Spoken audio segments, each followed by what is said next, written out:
মধ্যপ্রাচ্যের আকাশ জুড়ে এখন শুধু বারুদের গন্ধ আর যুদ্ধের দামামা। ইরান ও যুক্তরাষ্ট্রের মধ্যকার উত্তেজনা এখন এক চরম ও বিপজ্জনক মোড় নিয়েছে। পারস্য উপসাগরের শান্ত জলসীমা রাতারাতি রূপ নিয়েছে এক রক্তাক্ত যুদ্ধক্ষেত্রে, যার আঁচ এসে লেগেছে প্রতিবেশী কুয়েত এবং বাহরাইনের গায়ে। সোশ্যাল মিডিয়ায় ছড়িয়ে পড়া একের পর এক ভিডিওতে দেখা গেছে এক হাড় হিম করা দৃশ্য। গভীর রাতে কুয়েত সিটির আকাশ হঠাৎ করেই কেঁপে ওঠে তীব্র সাইরেনের শব্দে। ঘুমন্ত শহরটি মুহূর্তের মধ্যেই জেগে ওঠে এক অজানা আতঙ্কে।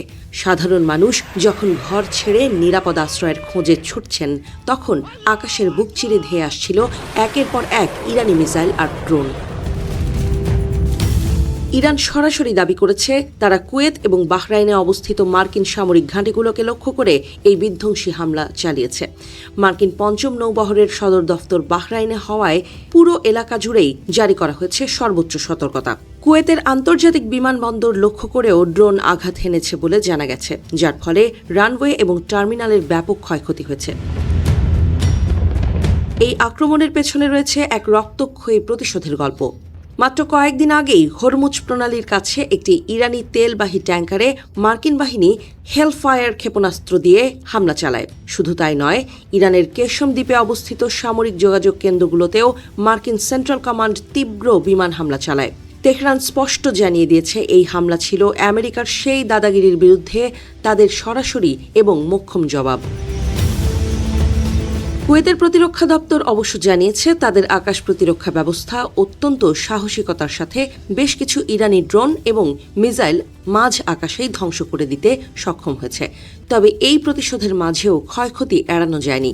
বিমানবন্দরে ড্রোন বিস্ফোরণে অন্তত একজনের মৃত্যু হয়েছে এবং আহত হয়েছেন বহু মানুষ, যা সাধারণ মানুষের মনে যুদ্ধ আতঙ্কের পারদ আরও বাড়িয়ে দিয়েছে।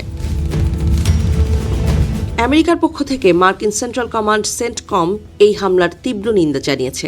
ওয়াশিংটনের দাবি, ইরানের ছোড়া বেশিরভাগ ব্যালিস্টিক ক্ষেপণাস্ত্রই লক্ষ্যভ্রষ্ট হয়েছে এবং মার্কিন বাহিনী তাদের নিজস্ব সুরক্ষায় সম্পূর্ণ সফল। তারা কেশম দ্বীপে যে হামলা চালিয়েছিল সেটিকে তারা সম্পূর্ণ আত্মরক্ষামূলক পদক্ষেপ হিসেবেই দেখছে।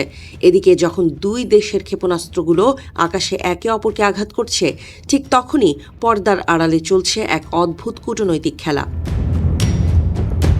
হোয়াইট হাউস থেকে মার্কিন প্রেসিডেন্ট ডোনাল্ড ট্রাম্প দাবি করেছেন যে তেহরানের সাথে আমেরিকার যুদ্ধবিরতির আলোচনা এবং যোগাযোগ প্রতিদিন অব্যাহত রয়েছে এবং পরিস্থিতি শান্ত করার চেষ্টা চলছে। তিনি আলোচনার অচল অবস্থার খবরকে গণমাধ্যমে ফেক নিউজ বা ভুয়া খবর বলে উড়িয়ে দিয়েছেন। কিন্তু তেহরানের সুর একেবারেই ভিন্ন।